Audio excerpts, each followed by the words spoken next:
ఈ సారీస్ చూడండి. మన స్టిచ్చింగ్ నచ్చి మన దగ్గర కుట్టించుకున్న కస్టమర్‌ని బట్టి ఇంకో కస్టమర్ అయితే తీసుకొచ్చారు. చాలా బాగుంది సారీ అయితే. మనకి జుమ్మిచ్చు క్లాత్‌లోని ఇలాగ కట్ వర్క్ టైప్‌లో వచ్చింది. జుమ్మిచ్చులోనే స్మూత్ క్లాత్ ఇది. పర్లేదు చాలా బాగుంది. కట్ వర్క్ మొత్తం కూడా ఇలా వచ్చింది మనకి. పళ్ళు పట్టంతా ఫుల్ వర్క్. బ్లౌజ్‌కి మాత్రం ఇలాగ హ్యాండ్‌కైతే వర్క్ షార్ట్ వర్క్ మాత్రమే వచ్చింది.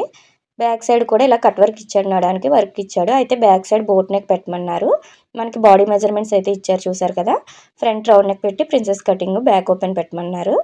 లైనింగ్ కూడా వాళ్ళే తెచ్చేసారు. ఫాల్స్ అయితే వేసి జిగ్జాగ్ చేయమన్నారు. ఈ సారీ చూడండి. మనకి ఇప్పుడు వచ్చే ట్రెండింగ్ మోడల్ ఇవి. మొత్తం హ్యాండ్కి అయితే ఫుల్ వర్క్ వస్తున్నాయి కదా, అలా వచ్చింది. ఇక్కడ మీకు కిందన కూడా కట్ వర్క్ ఇచ్చాడు. వీడియోలో ఎలా ఉంది కానీ సారీ కలర్ బయట అయితే చాలా బాగుంది. చాలా బాగా నచ్చింది నాకు. కొంగుకైతే ఇలా ట్యాజిల్స్ ఇచ్చాడు. మనకి ఇప్పుడంతా ఇదే ట్రెండ్ కదా, plain saris work blouses. Half work ఇలాగ అక్కడక్కడ చెమ్కీస్ కింద ఇచ్చాడు. చాలా బాగుంది. మీకు ఇందులో ఏది బాగా నచ్చింది కామెంట్ చేయండి. నచ్చితే లైక్ చేయండి.